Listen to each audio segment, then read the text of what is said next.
We are absolutely excited about initiating this session on creating space for all of us to discuss and have conversations around what it means for MenEngage to decolonize our work, or what does decolonization mean in the context of the work that we all are doing, and in the different institutions and movements and groups and organizations that we are located within.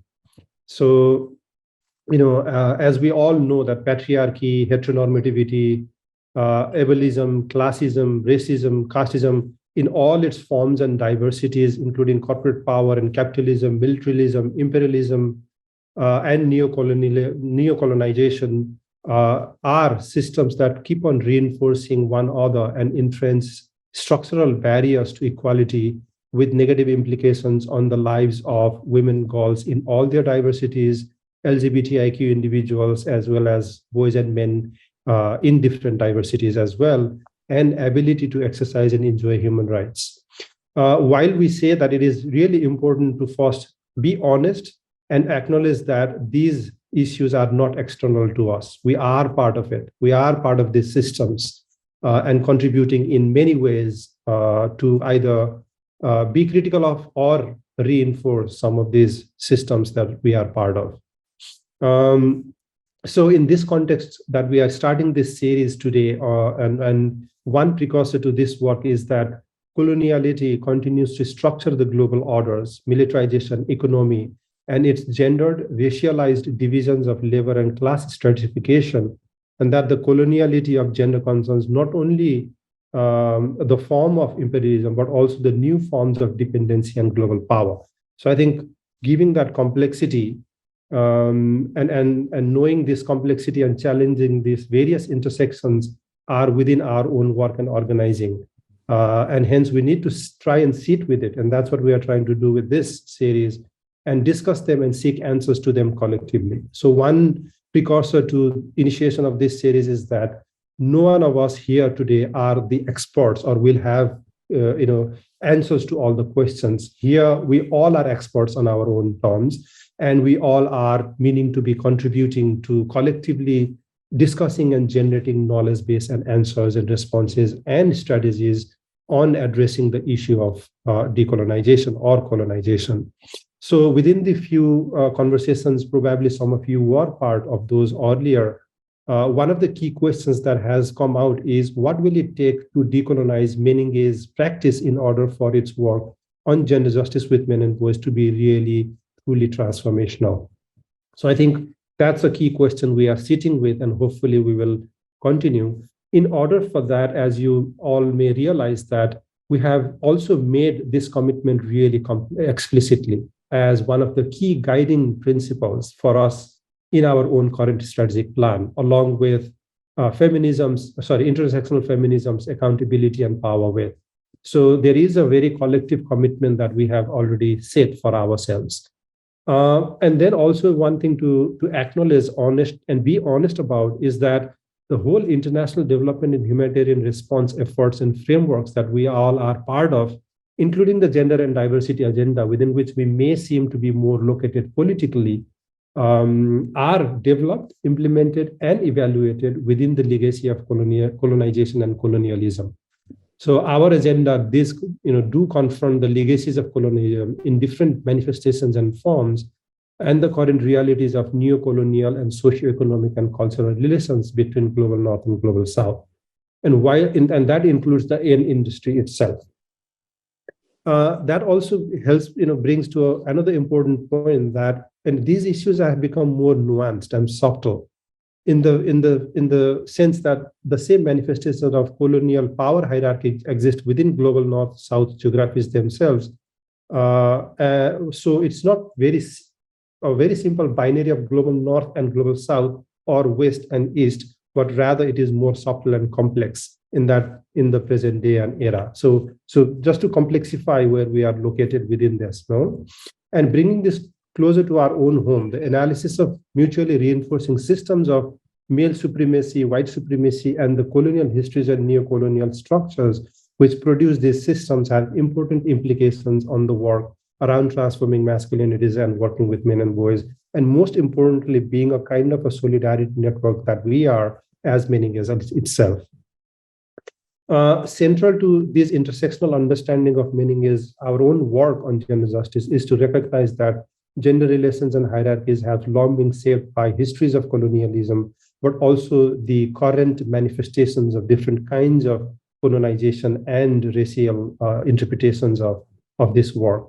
And hence, it is very crucial for us if we really are willing to unpack and relate to where we are positioned within this landscape right now, and our own dependency on the system of international aid and development, which eventually perpetuates a kind of a neocolonial paternalism between global North and South.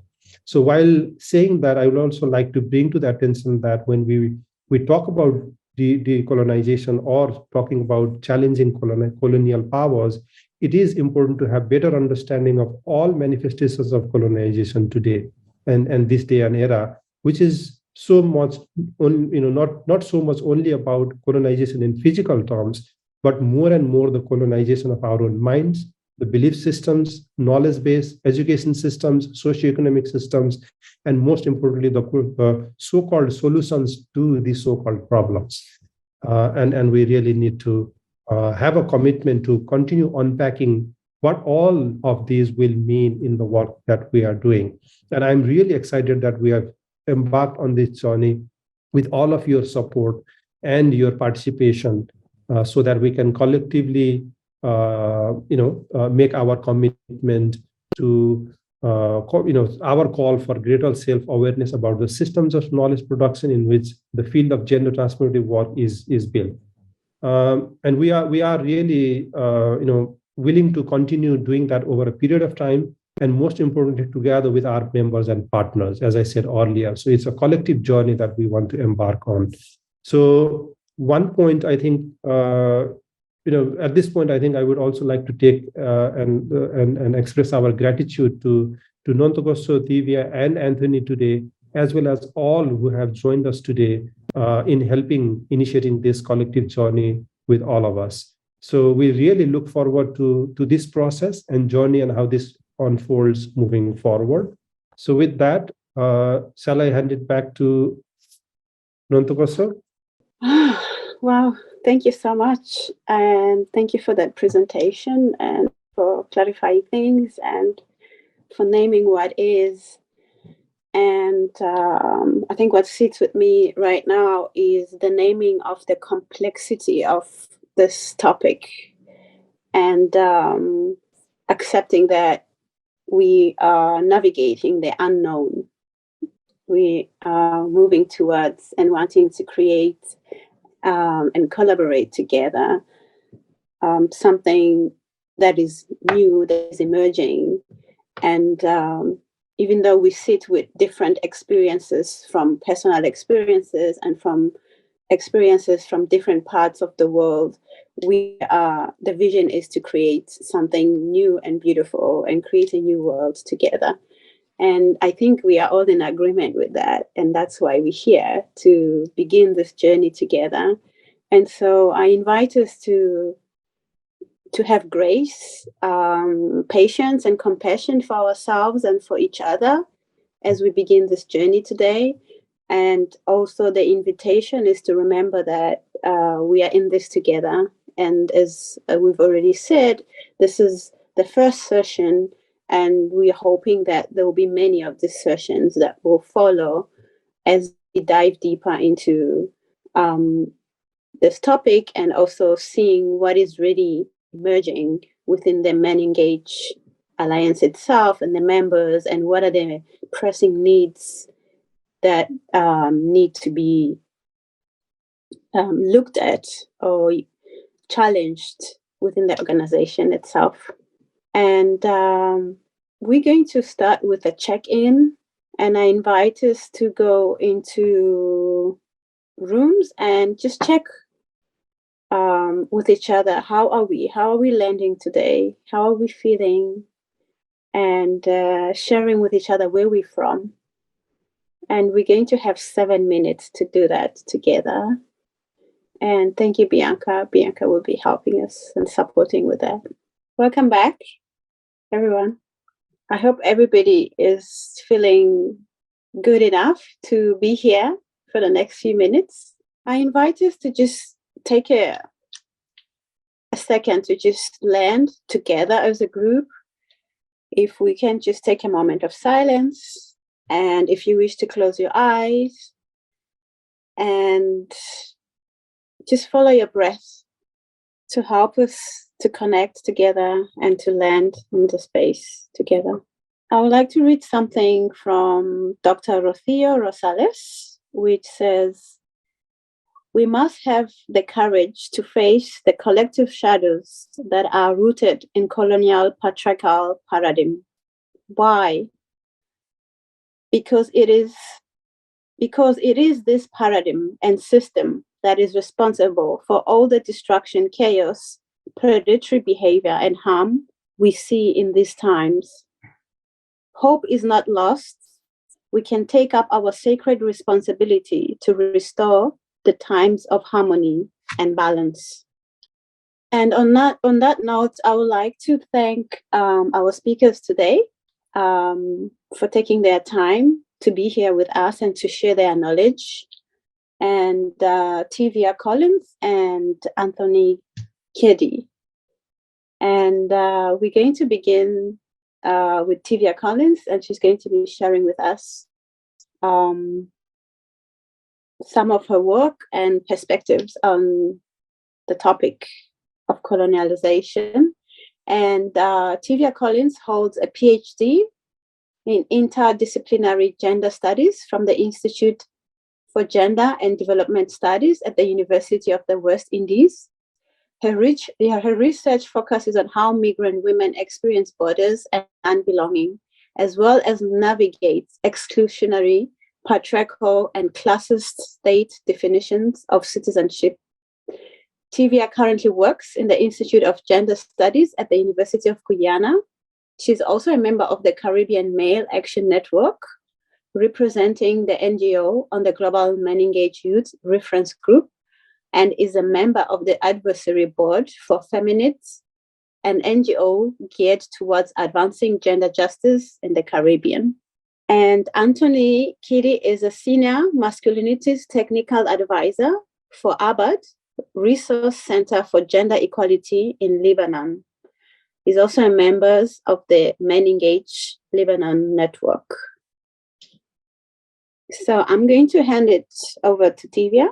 Thank you so much, and hello everyone, regardless of your time zone. I thank you for joining us today.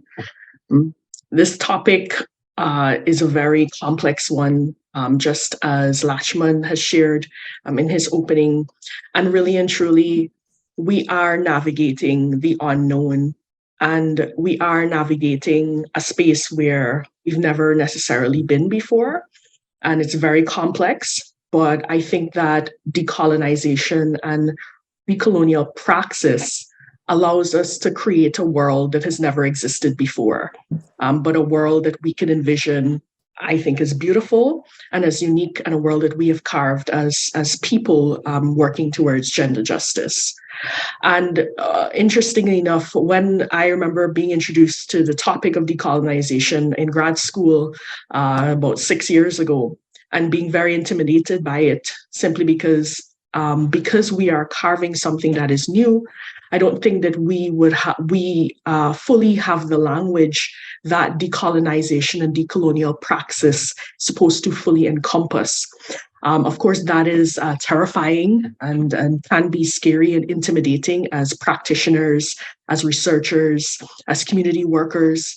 But I do think that gives us room to build the world that we want to live and exist in. And this is just a very general conversation first about what are some of my initial thoughts about decolonial praxis. And of course, I'll hand over to Anthony to kind of engage further. But one of the big things that I think about when I do this work, or think about, a practice of decoloniality, is the link between all of the intersecting oppressions that we experience every day and its relationship with colonial legacies. The two are very connected.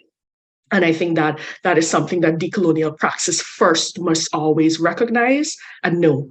So we're thinking here about capitalism, racism, heteropatriarchy, classism, homophobia, and other Eurocentric forms of knowledge production. And all of these isms and eas, as sometimes we refer to them, all of these things perpetuate colonial power dynamics, and they perpetuate these structures that determine how power is distributed every single day in our lives and among people.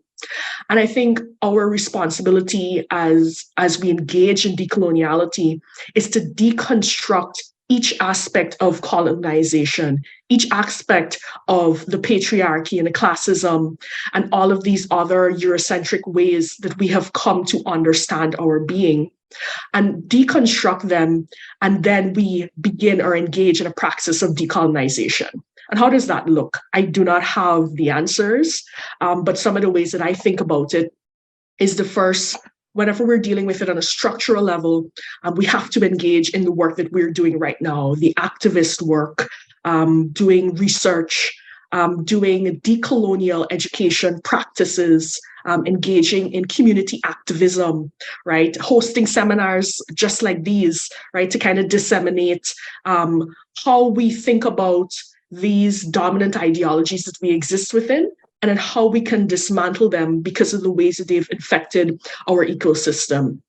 And I do think that there is room within that dismantling for collaboratively working across borders, across spaces, across classes and race, etc., to make all of our lives better. And I do think at the personal level as well, we have a responsibility to each other. And I think that's something that decoloniality establishes and centers our responsibility for one another and for each other. And that the work that we do should be built upon these principles, and principles such as solidarity, as mutual respect, dignity, humanity, utilizing a lot of anti-capitalist ideals to create the world that we live in. So two of the questions I ask myself, and then I'll hand back over to keep the conversation going. But two of the questions I ask myself in the work that I do are, how do you know what you know? And then secondly, what system dictates your knowing? And I think that is a very important starting place for us as people and as engagers who are attempting to dismantle these dominant systems right now. Who has told us that this is what we're supposed to know? How have we come to know in the way that we know? And then who gets to dictate how we know? So, Nontokozo, I hand back to you, as those are my opening thoughts and feelings about decolonization at this point. Thank you. Thank you for sharing that. Wow. I think what sits with me very strongly right now is that it's clear that we cannot do this work alone, right? We need to, as you're saying, we need to create spaces like this. We need to collaborate, co-create, and be in solidarity with each other in order to untangle and dismantle all that colonization has done to us and continue to do to us as a society as a whole. Yeah, that just stands out. And also your last question of how do we know what we know? Thank you for that. And Anthony. Yes, hello. Thank you for having me. And Tivia, that was brilliant. That was great. Thank you for starting us off. It really got me thinking about a number of different things and how I approach this. And likewise, when I was thinking about the concept of or the topic of decolonialization, I started just thinking about the colonial mentality and how deeply intertwined colonial mentalities are with those of patriarchal masculinities and militarized masculinities. And I felt that is also why this is such a pertinent and important topic for us to be addressing. And a lot of the topics that we are trying to hone in on as a MenEngage network, I think, are very relevant within this topic itself. The way I kind of look at it is they're both value systems based on power over. They're about power over other people controlling other people, validating the use of violence, whether that be legal, economic, militaristic, in order to uphold the values of the ruling class. And it creates hegemony, which is one of the most important topics that we're always talking about of the ruling class, that the normalcy of the world and how things should be is according to the values and practices and beliefs of the ruling class. And that's physical space, that's legal, that's economical, psychological, social, and all of the above.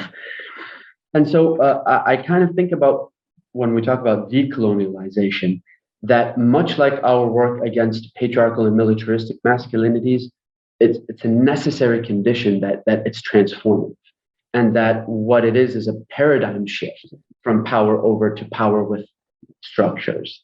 And I do not think that is the case when we talk about most of the examples of decolonization within our histories. And when decolonization is not done in that vein, it simply remains a power over system that becomes an evacuation of space. And then it creates a vacuum of power, which is filled by other people with power. But simply we've replaced foreign stakeholders that have power in a particular country to national stakeholders who have power in that particular country. We have not changed the values of power over of patriarchal, militaristic masculinities. And so, as I think history can attest to, most of when decolonization happens, or at least very often, this is our history in Lebanon, that it's powerful men who come and take up that vacuum and continue to create androcentric, male-centric policies, legal spaces, and societies. So really, the people are not decolonized. It's just they have, for lack of a better word, different masters to serve when decolonization is done without that important power paradigm shift. And an example of this could be in modern day Lebanon. It is technically illegal to be a gay person. Any unnatural forms of sex is illegal. That was based on French legal law that we had from the French, who were colonial kind of a presence here in the region. Of course, that's not the only reason. I'm not saying that without this, we would not be heteronormative. But when a colonizer does this, it validates that is the proper way to not be barbaric, or in colonizers' terms, and it can carry on as it has today, and it's still in the Lebanese legal code. I also thought of a text that I read that really impacted me by a feminist, Dr. Leila Ahmad, who is an intersectional feminist from the Arab world. In her text, the Veil Debate, she talked about 1899 Egypt, and how Dr. Qasim Amin had written a book about the liberation of women.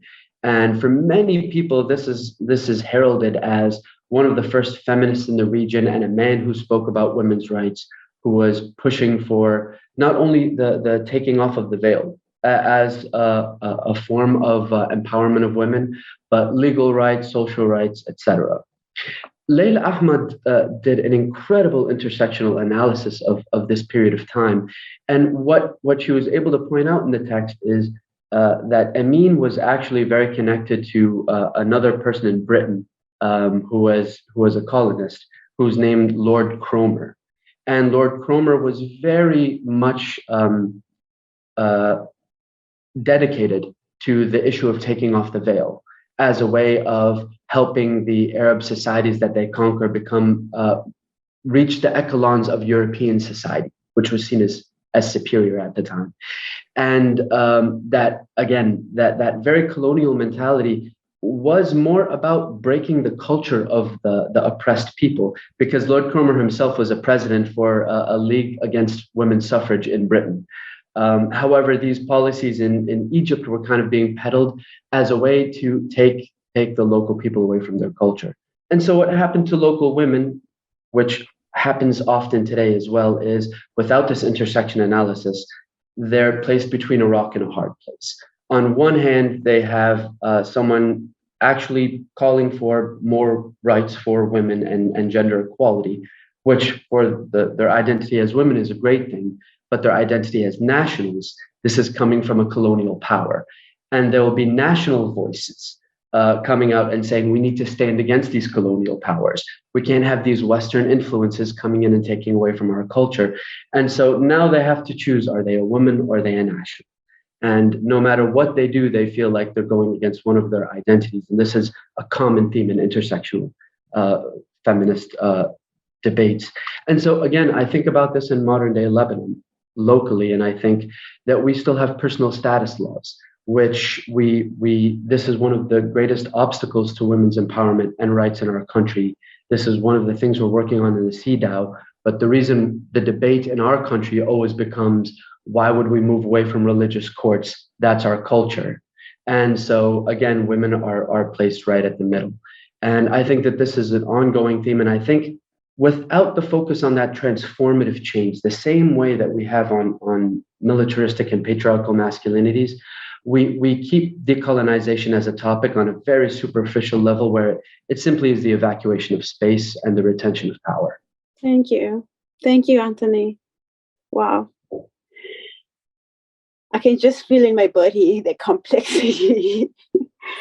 So that was a mouthful. And I just want to say, for me personally, I'm not so knowledgeable with what's happening in Lebanon. And it's something that is new for me. It's something that I'm learning more. And I'm educating myself on what's happening in the Arabic world. And thank you for that. And this also shows how the complexity, right, of this topic and how it affects us differently in different regions. It has, in the whole, it affects all of us in the world, and yet it affects us differently through gender, which part of the world you come from, which then creates even a more complex, right?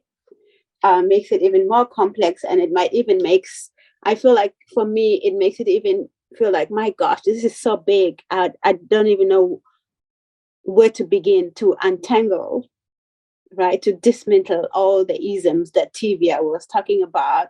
And I find for myself as an Indigenous woman from Africa is that it always helps me to go back into working on myself, going inside of myself, and being truthful with myself of how colonized am I, and how much of my thinking and the things that I do come from the Eurocentric way of thinking. And especially even though I'm involved as an activist and I'm doing this work, and how much of it is still informed not by my Indigenous knowledge or background, but is actually informed by the colonial way of thinking. And to be honest with that, and to look at that and to face that and to challenge myself constantly on how am I as an individual decolonizing myself, so that it becomes real, it becomes something that is embodied, not something that I just talk about. And yeah, because it's now everybody's talking about it, right?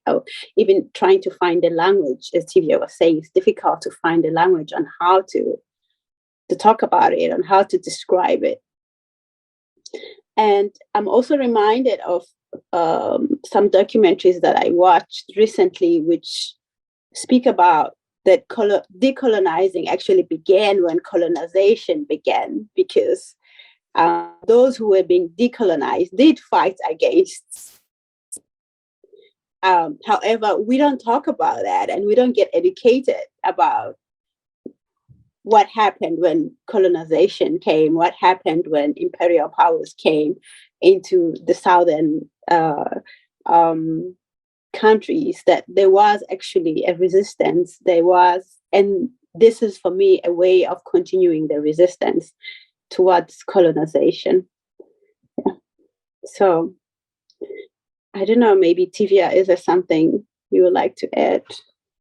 Yeah, this is Anthony. Thank you so much. Really, this has been enlightening to look at the work that's happening within Lebanon, and the ways in which women's bodies particularly become sites of, and my work speaks to this, but within the Caribbean context, the way that women's bodies actually become places where we negotiate power, right? And we also negotiate what is considered moral versus just and right, and these kinds of things. And women's bodies are often at the center of it. Something you said, Anthony, that stuck with me was that when a colonizer does it or enacts it, it becomes validated. And, it is the reality that we often live in. The ways in which colonial legacies basically hold us hostage. And it's not just holding nations hostage, but it's our physical bodies, right? If you are a Black and brown person living within the global South, you're a woman, or you're part of the LGBTQ community, or or you're trying to access an abortion, for example, or all the other ways in which our bodies basically become the markers where power is determined and where power is fought, right? And I think that is a marker of colonization. And as Nontokozo said, when colonization began, decolonization started as well. And I think those are the markers that we carry, but we also resist, right? And we resist them within decolonial praxis. And so I think decolonization, I know it's a word that we're attempting to formalize and theorize and so on, but decolonial practices have been happening. We just have been calling it different things, right? We've been referring to it as activism. We've been referring to it as community engagement. We've even been referring to it as alternative education, right? And all of these other terms. The work has always been happening. And I think through education, through dialogue, communication processes and action, the ways in which we get to address inequality and the ways that we forge ahead to create just systems, regardless of circumstances that exist around us, I think those are important decolonial ways. And I think about what's happening within the Caribbean, what has always been happening within this region. For example, many feminists have prioritized using Caribbean feminist practices, and they've developed this as now an entire field that kind of responds to white feminism that has been developed within the global North, right?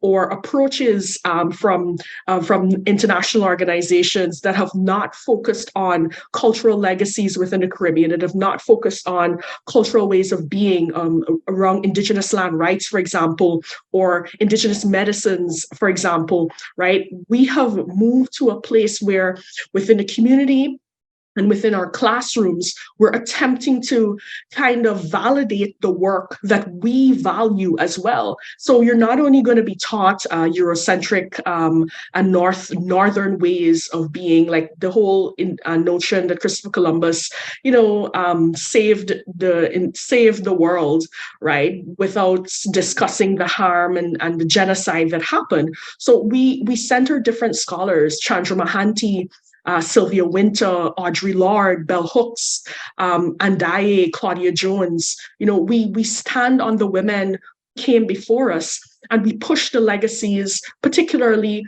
from the Caribbean, and formalize our own methods. And so some of the work that I do, and I work with within migration, and I work with migrant women. And one of the big things in migration is that a lot of the work is from the Western eye.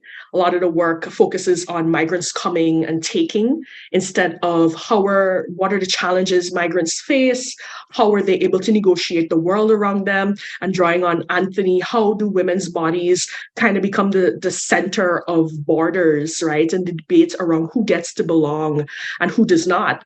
And so for me in my work, I have centered the Caribbean ways of discussing migration. So I use cultural practices in my methodology. I did not use methodological practices from the global North. I used Southern cultural Guyanese practices to engage with the women and to center them in the study, not to extract data, extract information. I use principles as equity and fairness and justice, when doing the work as as well, going into the communities, sitting with where women are, finding out about them, not necessarily going with a book and a pen saying, okay, well, let us, extract data from you. You're an object of our research, or your research subjects, right? These are some of the ways we do this in research. Some of the other things that we do is also centering cultural approaches like dance, right? Or drumming or poetry as ways that knowledge is passed on from generation to generation, and studying that and documenting it. And even using Creole, which is an indigenous language within the Caribbean, writing in Creolese, writing in this language, and just putting interpretations at the bottom so that it is not centering, English as the main ways that we communicate within the region, So these are some of the things that I think are practical, seen ways that we attempt to engage in decolonial praxis. Is it perfect? Absolutely not. Are we still required sometimes to get validation from global North spaces when it comes to like funding and these kinds of things? Absolutely. But there is a balance that can strike. And I think that we're on a pathway, to engaging as best as we can to, I guess, improve our lives and improve people's lives, regardless of what is happening around us. Absolutely. So much of what you both said blew my mind. I'm sure everyone else has so much that they'd like to add in too. How do we start from the ground up? That's a great question in decolonizing instead of a top-down approach. The complexity of the issue, one thing when you both were speaking and you at times came from very personal places. And I remembered when I was thinking from a personal place, not just as a topic, but I thought with my intersecting identities on some topics, when we talk about colonialization in the Middle East and how that might have impacted my life, how war caused my parents to leave and I was born outside and what it done to my culture, I can see how much that hegemony or control or Western-centric focus has affected me personally. And then I stop and I think about my identity as male, as a man, as a heterosexual man, and I think, are we not social colonizers of women and people of other marginalized identities? And that sits with me because we are the ruling class. That is the hegemony. It is male-centric, and that's why I think this topic is so important, even within the field of masculinities, because there's a social colonization that happens, and our work on transforming that is decolonizing those social gender norms. And then how do we have these conversations with one another to make it fit and to actually have that intersectional, horizontal approach going forward and power with. And that's why I'm so appreciative of you all and the fact that we can have this conversation, because I think these conversations need to be had. And the different ways that neocolonialism still pops up, whether that be in topics that still become very, very provocating for a lot of people when it's seen as this must be done in these areas, but the cultures need a bit more time, or if an indigenous cultural practice is completely disvalidated because that was not come up in the North, or even appropriated at times. So I think this is such a relevant conversation always to have, and very appreciative to be a part of it. Thank you both. I'm just feeling like I don't want to put you too long on the hot seat, and I would like to, before we go on a break, maybe we could just open to the big group and hear if are there any questions. They don't have to be directed to either me, Tivia, or Tony. And also if we can get unpinned, maybe just to give us some space also. We talked about how colonization moves in our bodies. So if there's anything that's moving, any comments or any specific questions that you are rising that you would like to ask. Please tell me about neocolonialism. What do you mean? So who feels called to talk about this? Darila raised her hand. I wasn't going to answer. I actually wanted to get some feedback from the speakers today, looking at colonialism in the context of slavery, especially colonial era slavery for especially for persons who would be living in the Americas, including Caribbean, North and South America, and how they think that would have affected our ability now to move progressively towards more feminist principles and values. That's a huge question, Daryl. Yeah, I'm taking notes. It's a huge process of feeling like I'm taking notes of it. But these are amazing questions. And I really want to say that we are all here as a community.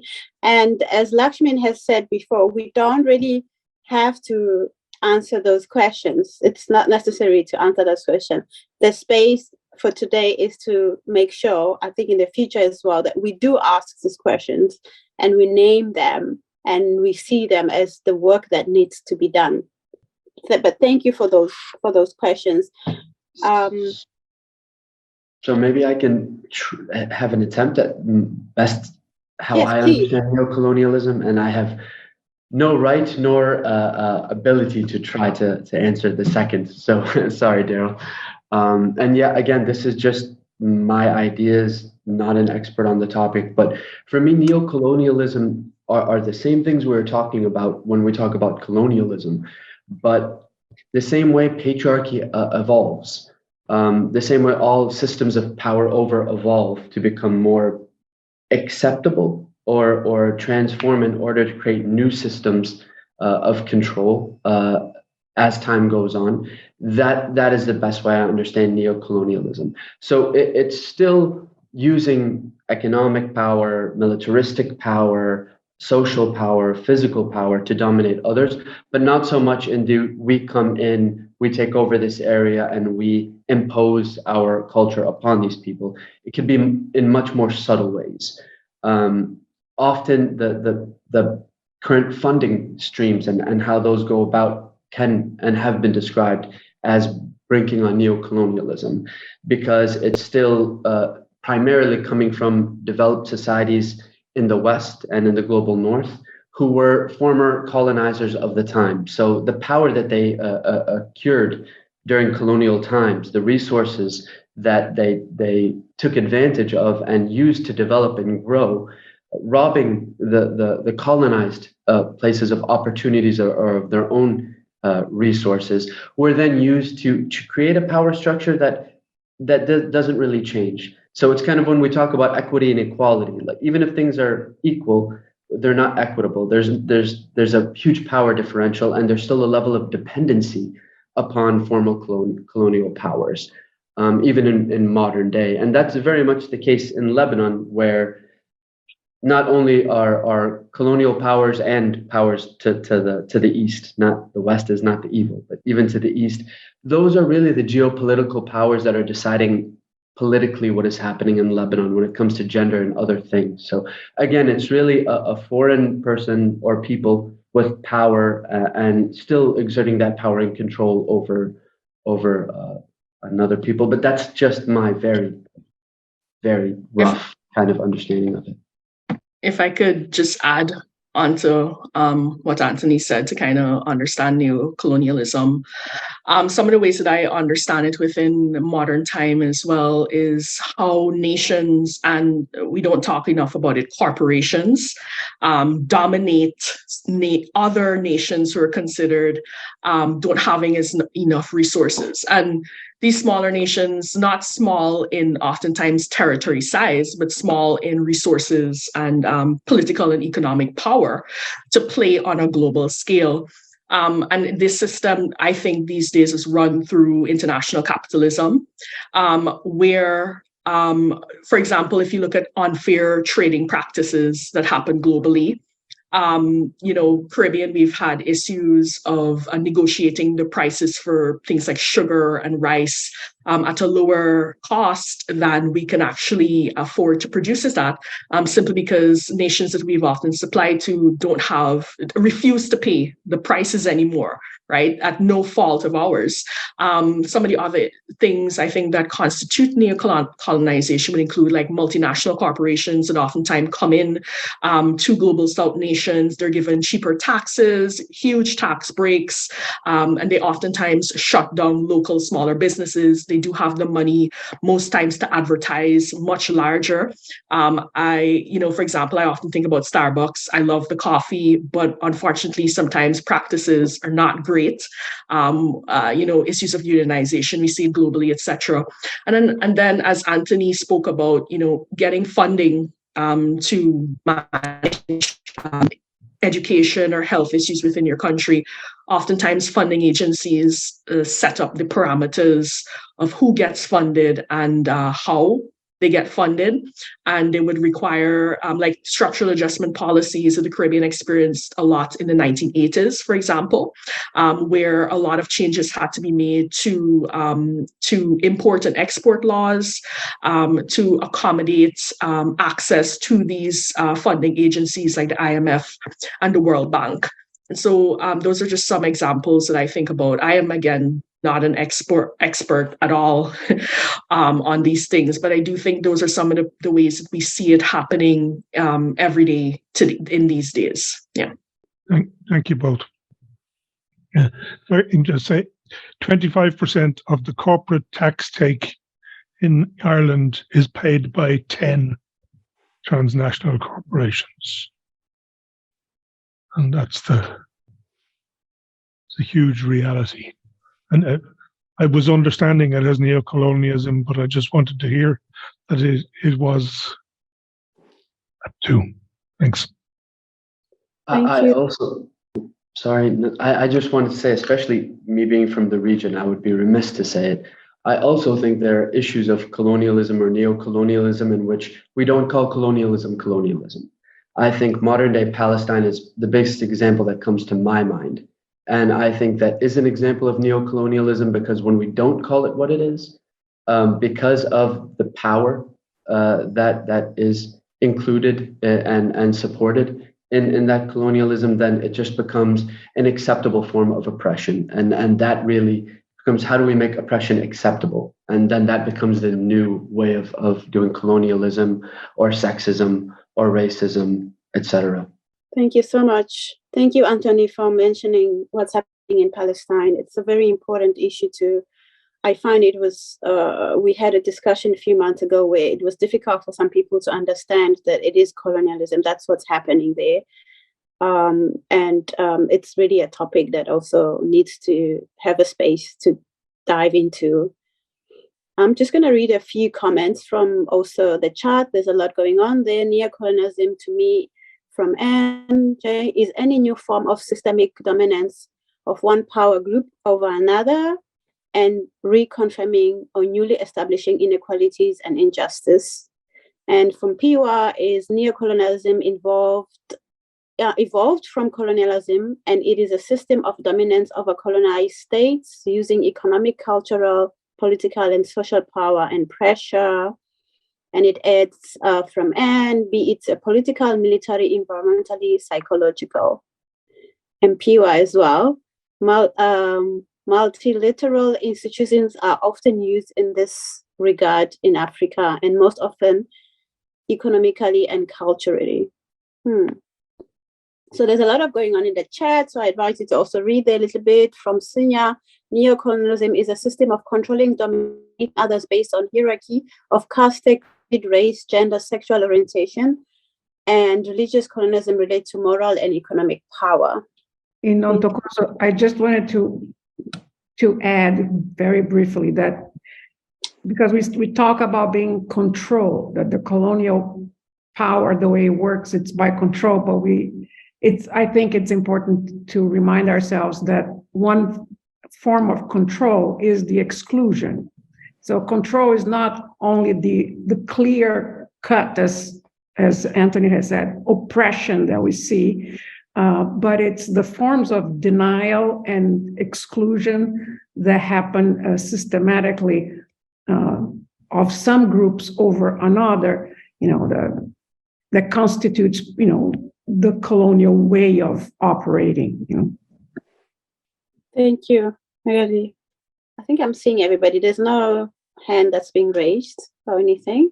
So I think this will be a good time for us to take a 5 minutes break, because we've had a mouthful, and to also give Tivia and Anthony some time to drink a glass of water, and also to digest, right, what's all the things that we've been hearing right now. So we're going to take a 5 minutes break, and please come back and be on time.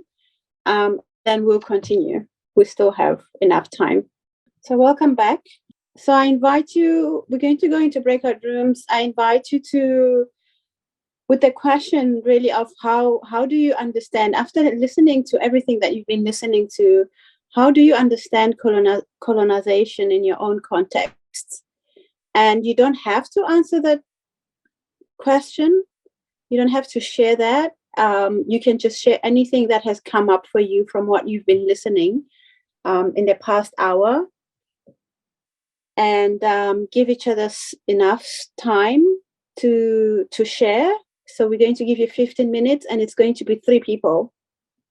I'm opening the floor for those of you who feel moved and to share what's moving. Yes, great. Thomas. Yeah, I just wanted to share my sweatshirt. It's an attempt to decolonize soccer.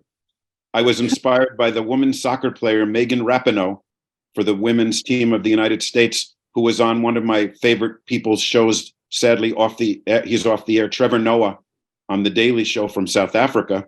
And she was being interviewed telling about her efforts to equalize pay, to decolonize soccer and men's football to the rest of the world. And she was wearing this sweatshirt. And she so inspired me that I went online and bought one to be in solidarity with her in her efforts to decolonize, because we talked, Laxman and I, about colonization and neocolonization is all pervasive. Its tentacles are everywhere, especially even in our minds as individuals. And we got to decolonize ourselves before, in some ways, or while we're trying to buy sweatshirts to decolonize soccer. Thank you.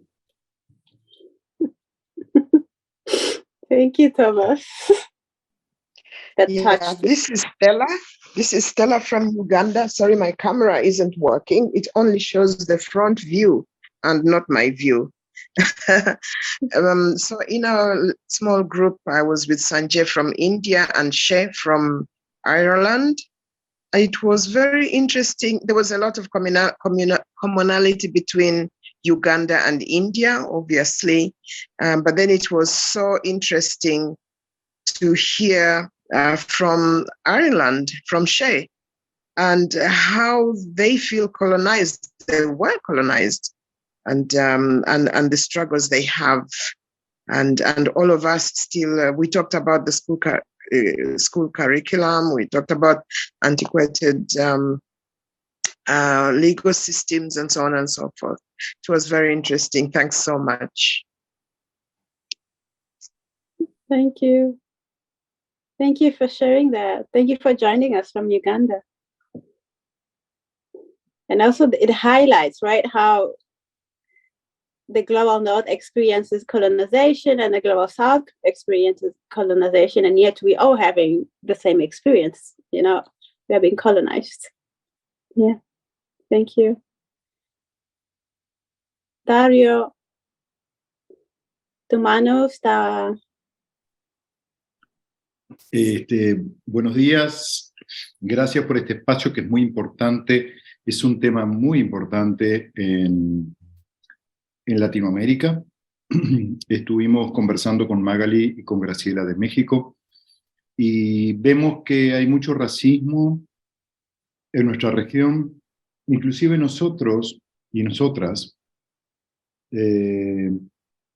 tenemos un problema con la decolonialidad.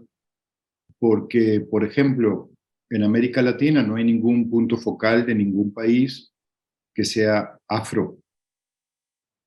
Tampoco tenemos una persona trans, tampoco tenemos personas de pueblos originarios o indígenas. Entonces, la idea es poder traspasar nuestros discursos, ¿sí? Y ser como un poco más coherentes e intentar integrar a nuestras redes de liderazgo a personas con esas características colonizadas, ¿no? Entonces, la idea es salirnos un poco del discurso y poder implementarlo más en la propia práctica para que realmente tenga valor lo que decimos. El discurso tiene que tener valor a través de la coherencia con la práctica, ¿sí? Así que bueno, por ahí. Muchas gracias. Gracias. Si me lo permites, yo soy Gloria Careaga de México y estaba viendo precisamente que el hecho de que tengamos una reunión global con voces de distintas regiones es muy importante, porque nosotros en América Latina creo que muchos de quienes estamos acá hemos estado discutiendo sobre el colonialismo, el neocolonialismo, pero es interesante escuchar cómo lo están viviendo y viendo desde otros países. Y en ese sentido me parece que ha sido una sesión muy enriquecedora para nuestra reflexión, para nuestro análisis. Nosotras discutíamos también el problema que en América Latina tenemos para enseñar en las universidades con textos propios. La mayor parte de los textos que se revisan en las universidades son textos europeos o norteamericanos y eso pues tiene un impacto muy importante en la forma de pensar que estamos generando en las y los estudiantes. Entonces me parece que esa es una tarea que, así como romper con nuestras raíces coloniales es una tarea continua que necesita de un esfuerzo y una reflexión crítica permanente, también el cómo construimos saberes, cómo recuperamos otros saberes, es una tarea que tenemos que tener en la cabeza permanentemente. Y tendríamos que ver hasta dónde los países del norte se acercan a estos otros conocimientos, a estos otros saberes, para tener una mirada crítica mucho más amplia. Gracias. Muchas gracias, Gloria. Thank you. Wow. There's a lot coming up. It's very rich. And at the same time, I think now we're also touching on the challenges, right? What's stopping us from doing the work, and what needs to be done? What is the real work that needs to be done, rather than just only talking about it? How do we take real constructive actions and implement them, right? How do we implement decolonization in our lives, in our organizations, right? In our movements, in our communities? Are there any other comments? Just feel free to unmute yourself. Just to throw out a comment following what you just said, that's probably where the conversation of accountability and impunity comes in, because to really do something about it is to really ask people to be accountable for things they have not been accountable to. So that's how this comes first full circle to all of these conversations we're trying to have. Thank you.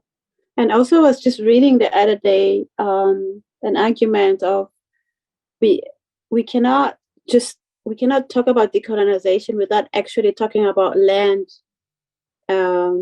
regenerating the land, and looking also at how this not only creates Eurocentric powers or ways of being, but it also gives us the supremacy of human species, right? Like supremacy of thinking as humans, we are the ones who are superior. So it touches every part of us as humans, but also looking at the land itself, right? Because we cannot separate that, and reparations, and how do we do all this complex work, all these uncomfortable conversations that need to be held, and how to hold them, where to hold them, and how do we move forward into what we want to see.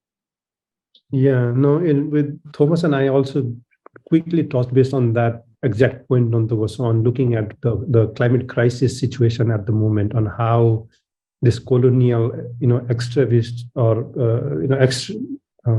extraction-oriented patriarchal kind of influence that we all experience at the moment, leading all the way to the fact that, diverting us from more indigenous kind of practices where there was so much association with the earth and the planet and the climate and everyone else around us. That emotional connection or attachment has been cut because of this, the same, sort of extractive-oriented business that we have inculcated in ourselves in the name of development and profit making and everything. So that really is something that we need to be careful and think more and more as we work in the work we do.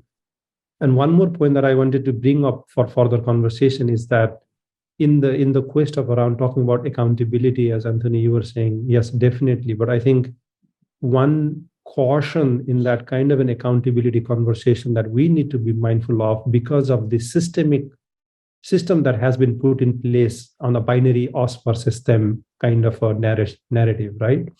I think in this kind of era and age, we cannot just continue saying we versus us versus them kind of binary narrative, but rather how do we come together, those who think alike, as a group with solidarity and work on that. And the last point to think on further is that those of us who come from a certain context, it's not only about global north and south or west versus east, but equally as well, are we reflecting on the dynamics in our own part of the world, where one of big nations' attitude and relationship with other smaller nations, or smaller not in a geographical terms, but economically so-called powerful, right? And capitalist, and who is more connected with the powerful states in other parts of the world and how they operate. And are we connecting with that kind of an aspiration rather than saying, I come from South Asian context, so I'm taking a liberty to be more specific on what I mean is we have India, and I have colleagues from India as well, the kind of relationship India has with other states in South Asian context is another form of a colonization, sort of imperialistic kind of relationship. So are we problematizing that while we continue advocating for decolonization from the Western world as a reason, but also talk about colonization in another form that's happening in my region as well, right? So I think bringing that complexity becomes equally important if we are to talk about transformation. And that's equally true if you look at, let's say, a small country like the Netherlands. We have been getting our natural gas from the northeast of the country, one particular province that is now experiencing earthquakes as a result of our exploiting. They have never received any money back in that region, so they feel colonized by the western part of the Netherlands, the powerful people, because when the reference is made to Holland, it's because of the powerful people live in those two provinces called Holland. And that's not the Netherlands, it's only 2 provinces out of 17. And so the reference to that country, to that nation, Holland, is really colonial reference, looking at now who has the power. And that goes for language power in terms of dialects were not accepted in schools. That's changing slightly, but there's not a lot of still going on. It goes for so many places, and that's the mindset we have. And yet we think of who's colonizing whom. The farmers today they have exploited the soil so much all over the country because they're part and parcel of the neocolonial, neoliberal exploitative system based on multinationals pushing them to produce more.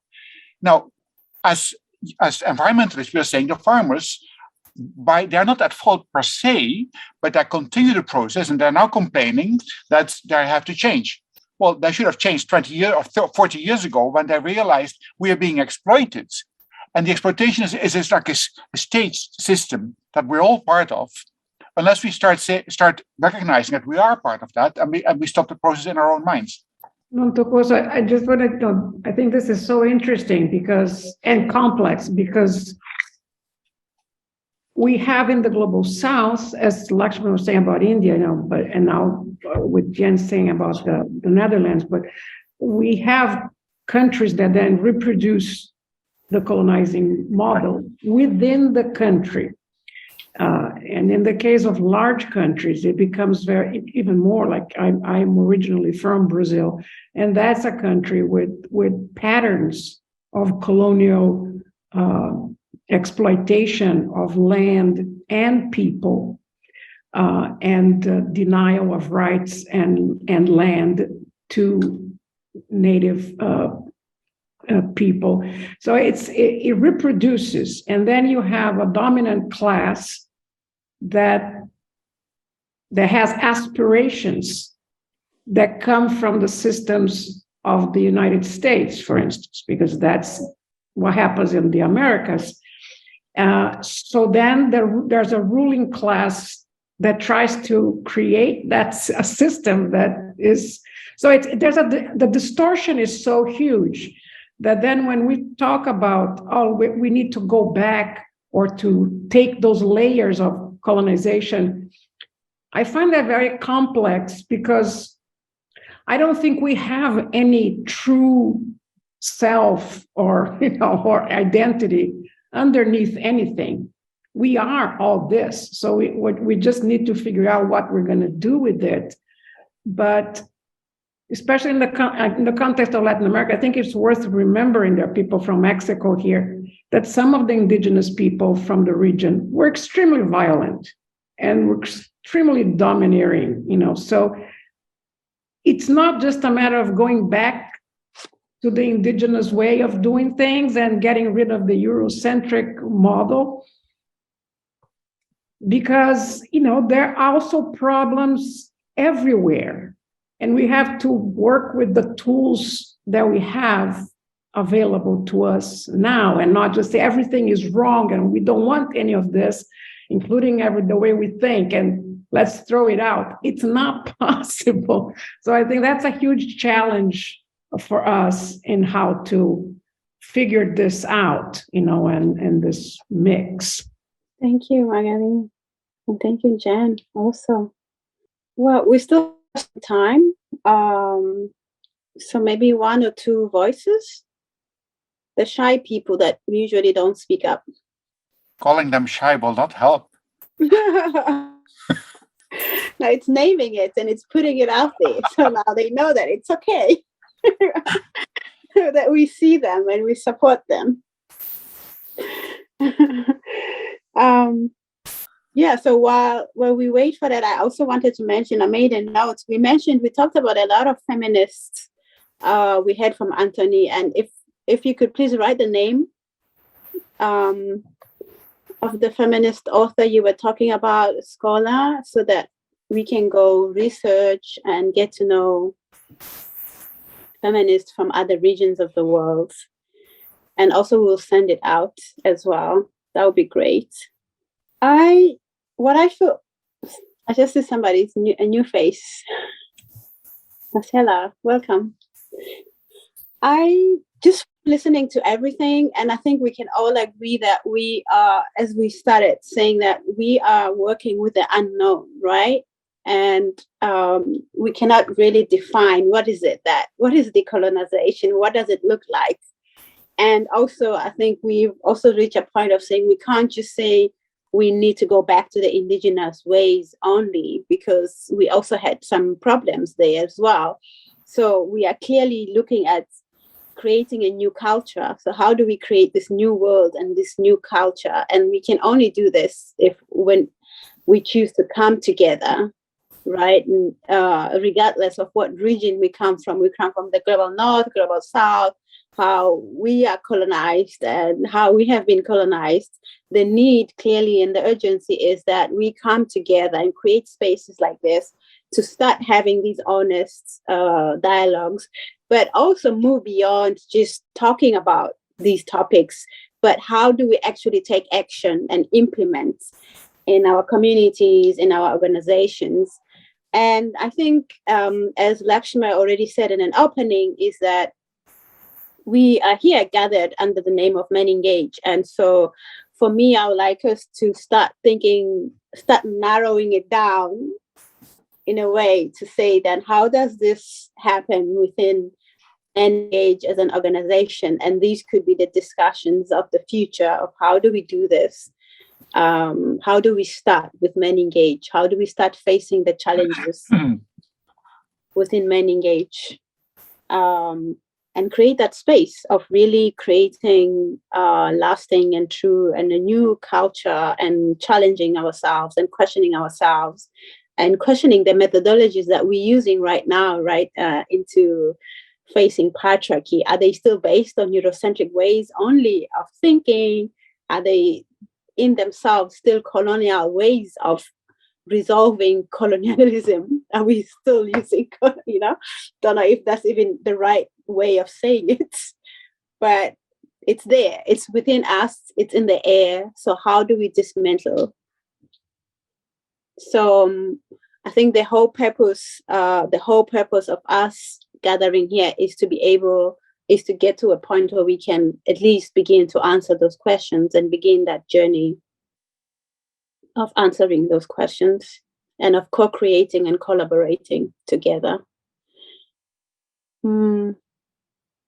I don't know if Bianca, Magali, Lakshman, you have anything to add on that? I think maybe from our side, just to add that this is the beginning, as you also said, Nontokozo, of this series, and we do intend to keep going. And so we'll be reaching out and letting you know when the next session will be, and really inviting you to share with us your thoughts, your questions that you may have, things that you think we should really be taking the time to look at as a community as we move forward with this series. So do feel free to reach out to any of us, and we'll be in touch.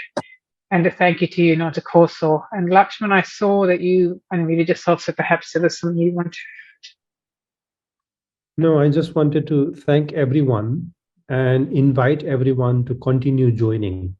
I think the important part, that the reason why we were presenting and talking about the complexity is with also the aspiration that we all will continue to go down this journey together to unpack what these complexities are meaning and would mean in the context of the work we are doing, and broadly as well.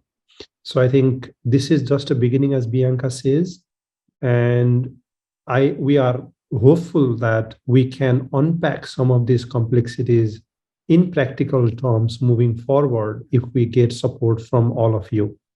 And we cannot do that as Global Secretariat alone. And we would not like to do that either, right? But we would instead like to walk the talk in ways that can walk what decolonization can look like or should look like as we understand, and continue evolving together. So this is an invitation for all of you to continue joining us, and let's go together, swim together in this journey to really get to the crux of the matter, and try and do as much as we can as an alliance, and contribute as much as we can together. So this is just an invitation, Nontokozo, to everyone, and with your support, obviously, we would like to embark together with you. And I cannot imagine doing it without support of all of you as our members. So really, really urge, if I may, to join us and be part of this journey with us. And if I could add one thing to that, Lakshman said, we also acknowledge that there are some members who have more expertise in this than we do, and who are already doing work on this. And so if you are someone that's been doing this work, please do reach out to us. And we'd love to hear from you and think how we can add your work into this series. So just an invitation there as well. And with that, I will hand it back to you, Nontokozo. Yes. Well, it's been quite a rich and amazing 2 hours. And I'd just like to thank Anthony and Tivia. I think we lost Tivia. She did mention that she could have problems with electricity. So, problems of the Global South sometimes, and of the other regions, right? We call it load shedding in South Africa. So I would like to thank both of you for taking the time to share your knowledge with us, and to make sure that this discussion was rich and soul fulfilling and challenging, and leaving us with questions and how to move forward. And also, yeah, thank you, Bianca, for taking care of the technical things that I know that if it was me, I would just, they drive me crazy. And thank you, everybody, for taking your time out to be here. And as Lakshma and Bianca have already said, this is not about the Secretariat. It's about you as members of MenEngage, and it's yours, and you need to connect and say what your needs are, what your ideas are, and those of you have expertise to share with us, and so we can continue on this journey. Nontokozo, if I could say a huge thank you to you. You were incredible, so present the whole time, and bringing this very complex conversation in a very nuanced way. And thank you so much for you. I appreciate you. Thank you. Thank you for saying that, because I've just been feeling, my gosh, this topic for me is really something really, really challenging. And I'm honored that you invited me to hold the space and take this journey with all of you. Thank you. Muchas gracias.